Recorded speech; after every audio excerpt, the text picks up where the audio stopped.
right, next up we have Laura Jacyna, and she is the music librarian at Brandon University in Manitoba, Canada. She is on the MLA membership committee and currently serves as co-chair of the MLA web committee. She is also a member of the MLA Gribach and Bradley and IDEA committees. Laura received her Master of Information Studies degree from McGill University and her Master of Music degree in violoncello performance at the University of Miami. She is interested in user experience research, student engagement, and library outreach programming. Event experimentation, user library possibilities.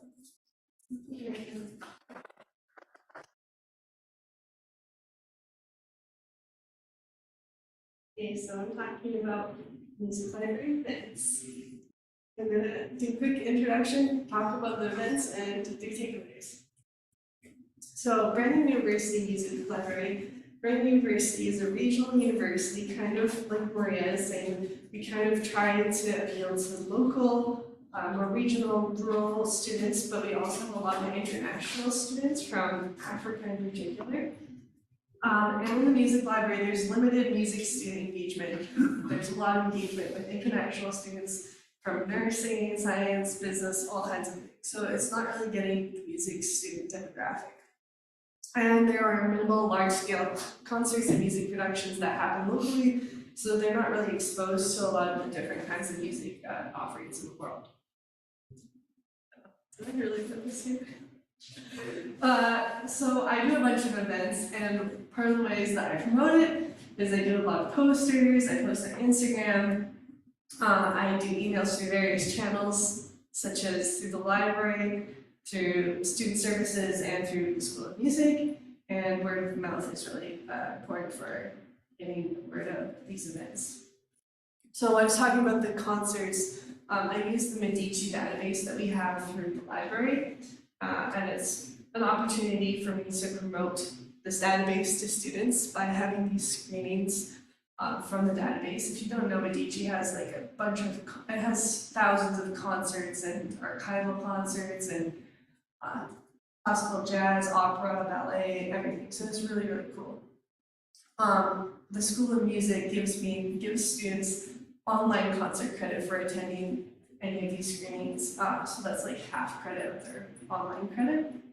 And it's really fun for me to curate these different experiences and showcase a diverse offering of what's available in the world that they might not otherwise know about. And it's also a form of outreach because we're showing what's available in the library, and it's also trying to get students into the library that might not otherwise come in. Halloween is a big time for us.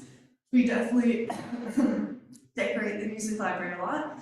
This past year, I did a screen event at Hansel and Gretel Opera, and we always make library displays for these screen events of different library materials that we have that go with these. And for this event, I was given a budget of $30. So I was able to get some Halloween candy, some chips, some drinks, and I definitely, this is kind of how we decorate. We've got all kinds of spider webs and coloring pages, and this is the pumpkins are a craft we did one year. This is kind of the display of some of the library materials we have related to Hansel and Gretel, and you can see the rationalization of abandonment and abuse in fairy tales. So there's always like different interesting angles when you look at library resources about different things. So we had about 13 people attend. We had quite a lot of non-music students attend because we were promoted through like the student services and things, and people were dressed up for Halloween, so it was really fun. And this is just a little clip. Look at this one.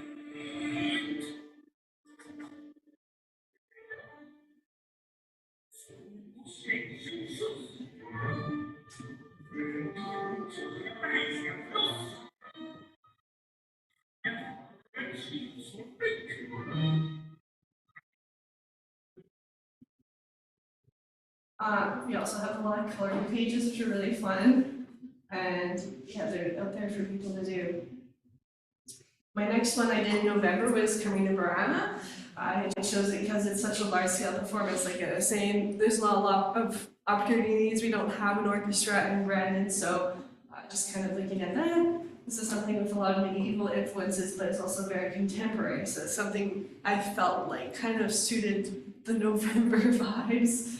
It's by Carl Orff, who's a big educator, and we have a lot of music education students in our school.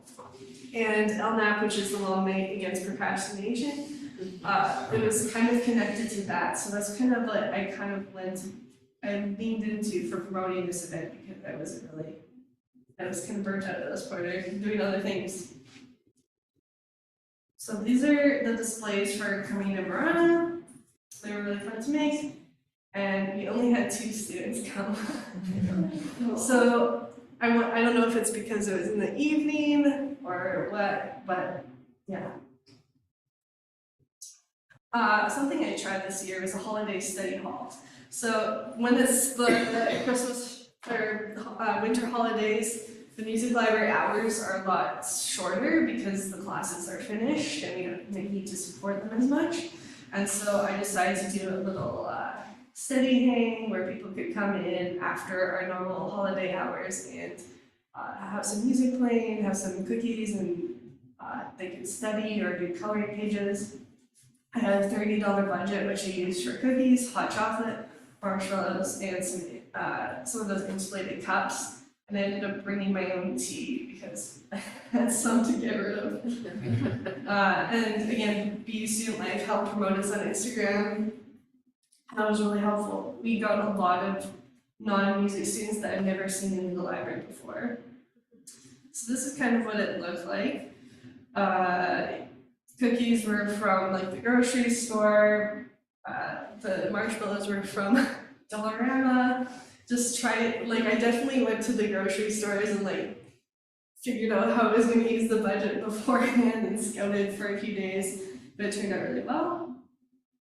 These are some of the students at the event. We had about 17 come in and out. It was like a Friday from 2 to 6 or something. So people were enjoying. Oh, here's a little video.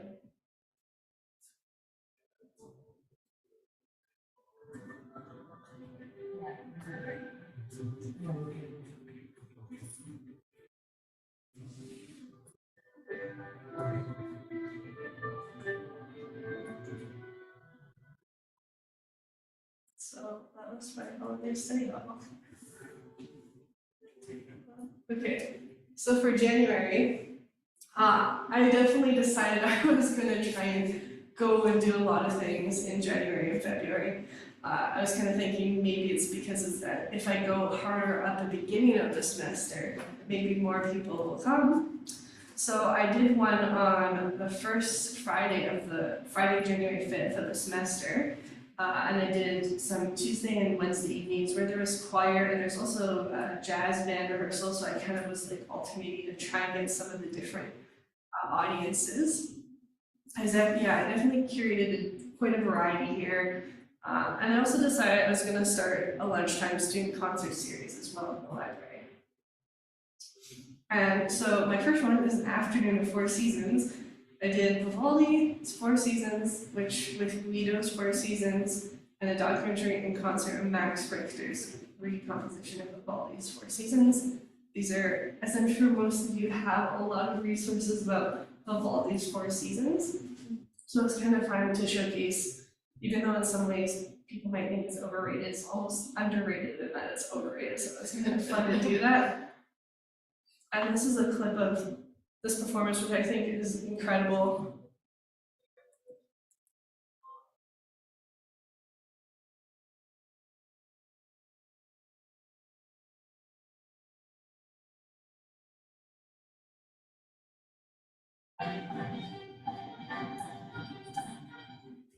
Yeah, it's really, if you do have meetings, you should check it out. It's so much energy. They're just playing in this hall of mirrors. There's no audience, so they really can just learn. And this is a little clip of the documentary. If you guys don't know Max Richter's recomposition. in the original, which is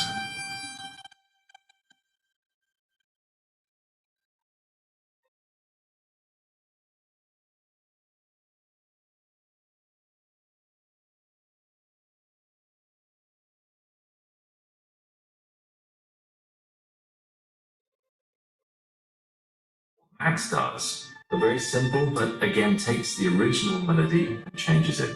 That's then joined by the cello, who then has his own chance to demonstrate that, and then we come together.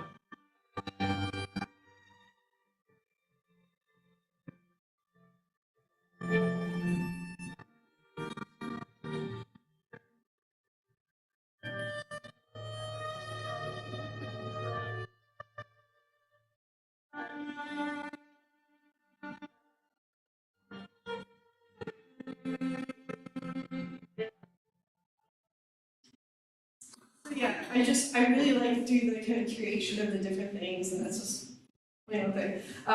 We had about 3 people come. I think part of it is I didn't have enough time to promote it because it was so early in the semester.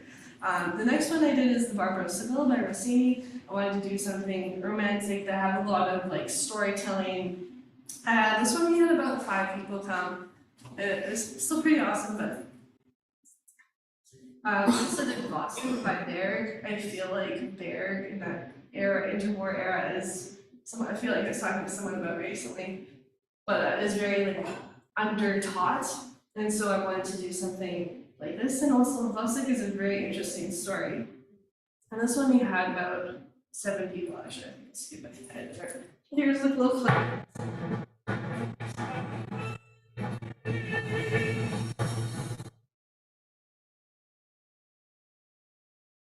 Ist alles Leben drinnen Raum sehen.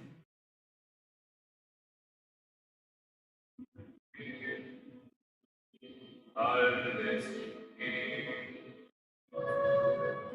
alles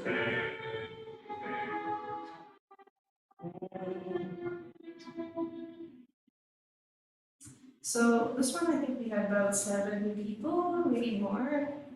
Looks like more. And also I just want to point out, I managed to find this hot water craft in the staff lounge under a cupboard. There was 4 of them. So I managed to clean that up for the holiday hall. And with the hot chocolate and everything, I was able to use this during like the January and like the 1st February event as something to offer students and incentivize them to come. But also, you know, in Brandon it's very cold in the winter, so it was also a good way to have it. But yeah, it was a really good cost-effective way to stretch out that hot chocolate. The last one I did in January was pictures of the exhibition by Mussorgsky and Rebel's Mamère Eloy, or Mother Goose. And this particular Medici video is of 2 new choreographies to these pieces that are not typically ballets. So this is like pictures of the exhibition.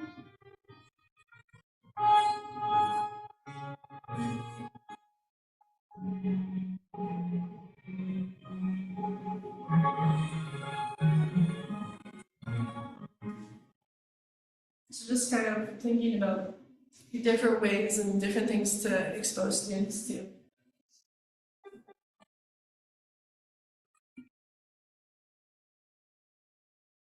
And for these events, we did get a lot of shares on Instagram, which really is helpful. Students as well as the BU Geology Club.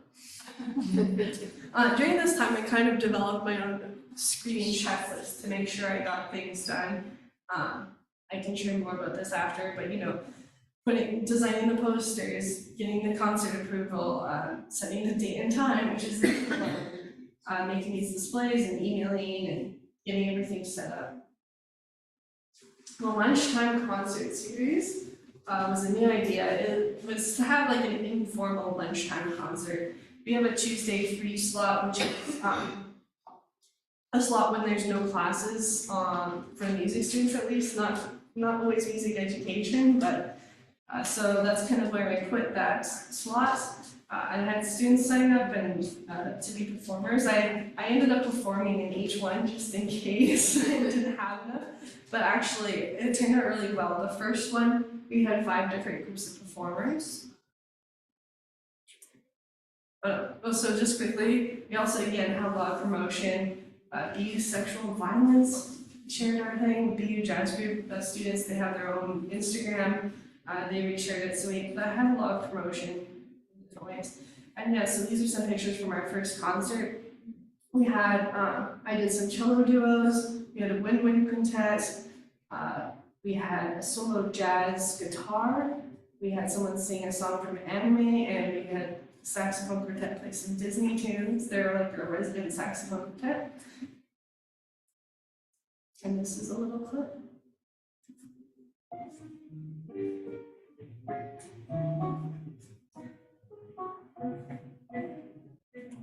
So we had about 30 to 35 people here, and we had some people that are not students, they're just community members who somehow found out about this.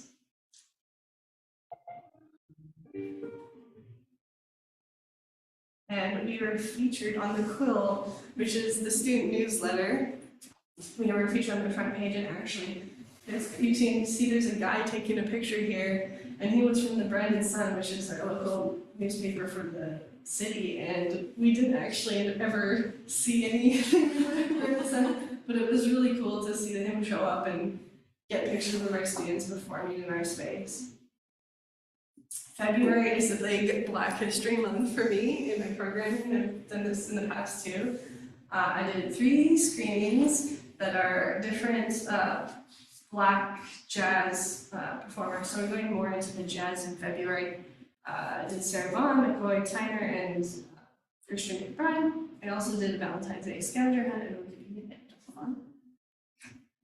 So Sarah Vaughan, I did Blow Display of her, but I did a documentary with 2 parts of a concert that she did. And the documentary, we had about 3 people, but this was a really, really cool presentation because the documentary was such a deep dive and gave you so much into who she was and her personality, but also how she approached music. Like, she was not very rehearsed, she was very improvised, and it was just really fascinating. So this clip is like her improvising based on a request from the audience. I haven't sung this song. It's been so long. Will I do anything you ask me to do? I will not. I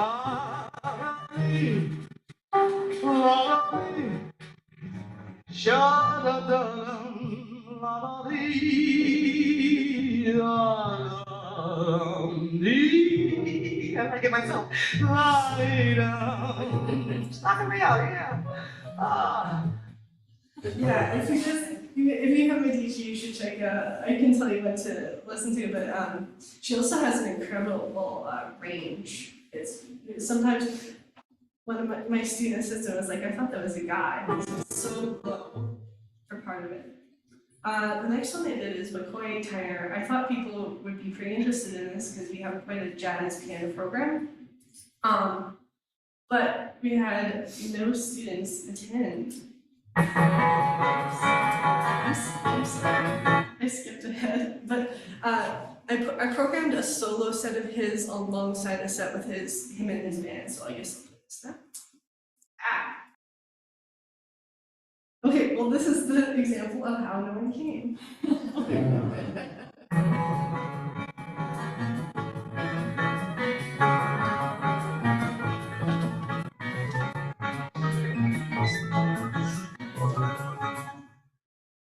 I'm gonna have to go over. I also did Christian McBride. And I want to talk about my scavenger hunt. I had students, I spent a lot of time, I've done a scavenger hunt in the past, so I had some material to work with, and in that time I made it too complicated. So this time I made it just that I gave them the call numbers and a little clue, and then they could find the answer based on looking at the material. So I had a $150 budget for the 2 events of the scavenger hunt. I'm gonna have to go over. The scavenger hunt and the Wikipedia edit-a-thon. Yeah, my boss was like, ooh, it's so cool you're doing experimentation, I'll give you money to incentivize. I was pretty shocked.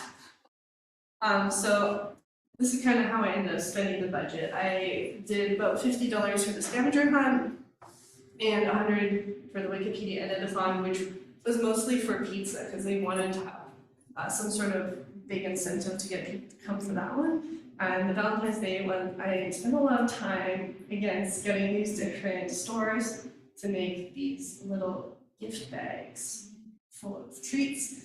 And only had 2 people come to this. I think this ended up being a really big day for midterms, and it just lined up in the wrong spot. Wikipedia edit-a-thon was something I had wanted to try for a while as well. The purpose was to edit and improve Black composer articles. Wikipedia has a lot of resources to learn about how to edit Wikipedia and also how to do edit-a-thons. So that was really helpful if you guys are interested in that. Had pizza, trying to incentivize, and I had a library assistant who was kind of there for moral support. And what ended up happening is there's a racialized collective student group at my university, and they got really excited about this. So they came and they helped promote it. This is a picture from it. But yeah, there was about 7 people, racialized collective and some music grad students, and it was really, really fun. I could talk more about it, but and so in February I had my second student concert, and this one was pretty much Black composer themed, except for the last group, which is the jazz group. Maybe you want to play that.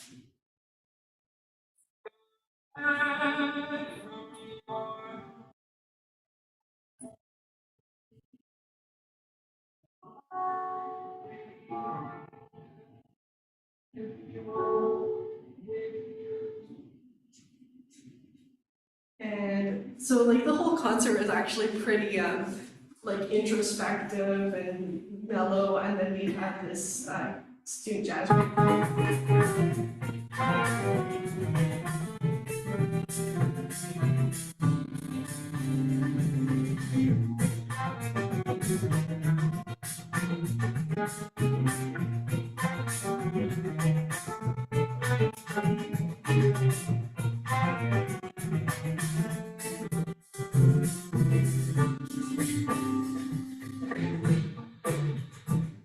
So yeah, I was pretty surprised that this group worked really well in the music library space. I thought it was going to be a bit overwhelming, but it worked really well. And the whole thing was Black composers and then this, and I think it just really helped to bring out the mood at the end. So in the March, I also did a student concert that was kind of more women composer focused. We had a lot of people drop out at the last minute, so it was smaller, but it was still fairly successful, about 12 people. And the February one was about 35 again.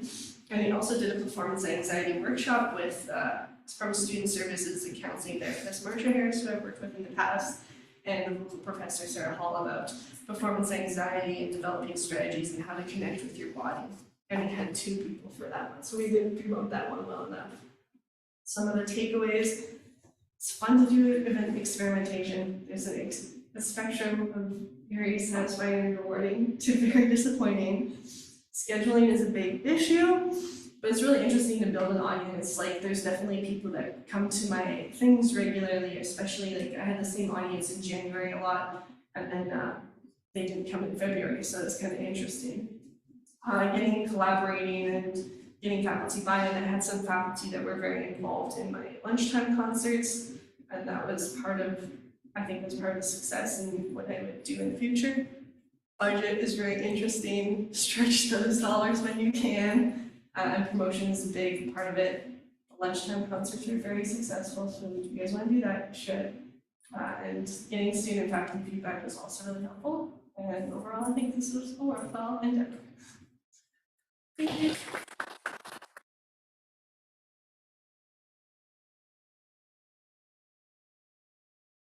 We have an ET.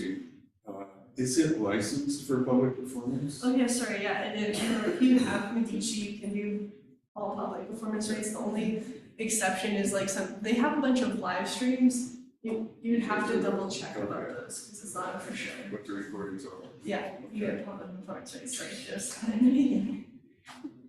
Because that actually is a really cool thing about Medici. What events did you notice were the ones that got the most students coming to, and why do you think that is? Like which type of students, which type of?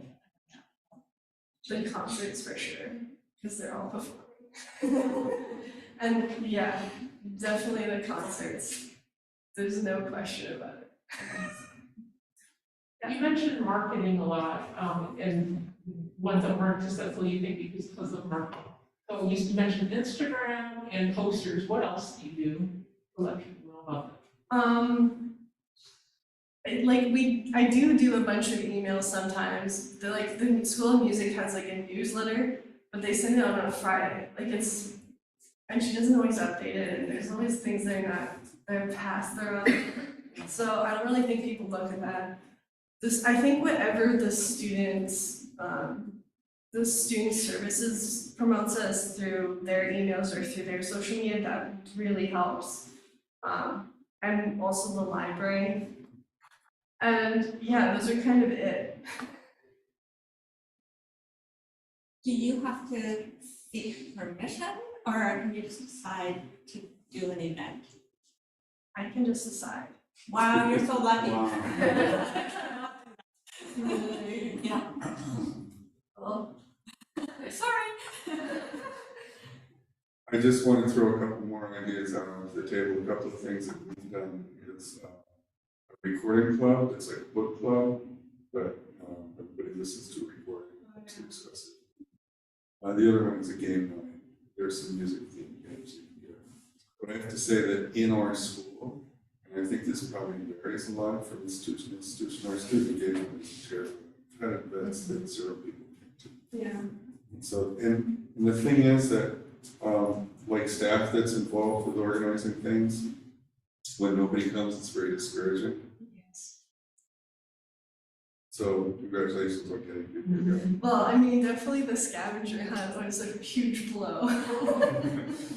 And then also the McCoy Turner, because actually the McCoy Turner, there was a bunch of international students that were there and they were talking over the thing. And I was like, but I've already made it so that you can talk in a space, like it's a more collaborative library, so that I can't really tell comment. Well, that's my own personal dilemma. What plans do you have for the future? Do you have some ideas? Well, what I kind of started was, I started a music library committee. So I have a committee that's 3 faculty and 5 students. So I'm getting direct feedback from them. And I can be like, hey, what do you think of this? We're definitely gonna do the lunchtime concerts again. One of the students was like, I really like that some of them were themed. And so I'm just looking at some different themes. Like I'm kind of thinking the first one is, if I do it in September, might be Bach. Everyone has Bach. Jazz students can improvise on Bach. There's all kinds of things. Again, overrated, but underrated. Yeah, and I'm just trying to think about maybe doing the more spread out. Also doing I kind of did this in my first MPMLA presentation, but musician wellness series again, but more focused, beginning of the semester, of the first semester. And also it kind of came up when I was talking about the performance anxiety workshop and when we were developing it. We started talking about, it just came up about how students have a lot of food insecurity nowadays with the cost of everything, cost of food is going up. Also, some students have eating disorders and things like that, so having a session about food is something for sure. And other things, but. I just had a quick comment. February is Library Lovers Month. So we did blind date with the book all month of February instead of just concentrating on Valentine's Day or Valentine's Day week, so that would be an option. I do this. Okay, That's it.